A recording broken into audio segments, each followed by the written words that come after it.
கெனேசரத்து கடல் அருகே இயேசு நின்று கொண்டிருந்தாரு.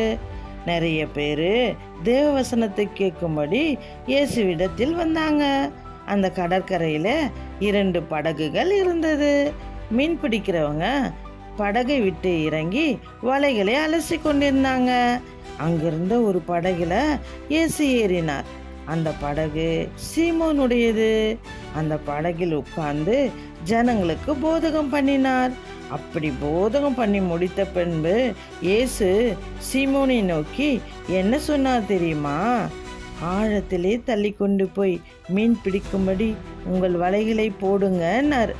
அதற்கு சீமோன், ஐயரே, முழுவதும் நாங்கள் மீன் பிடிக்க பிரயாசப்பட்டோம், ஒன்றும் கிடைக்கல.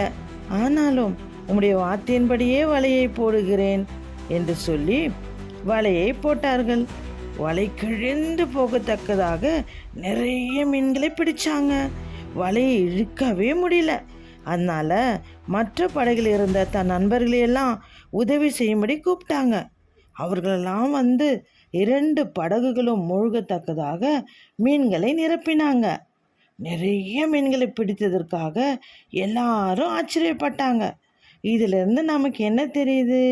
ஏசப்பாவின் வார்த்தைக்கு நாம் கீழ்ப்படிந்தால் நம் வாழ்க்கையில் நிறைய நன்மைகள் நடக்கும்.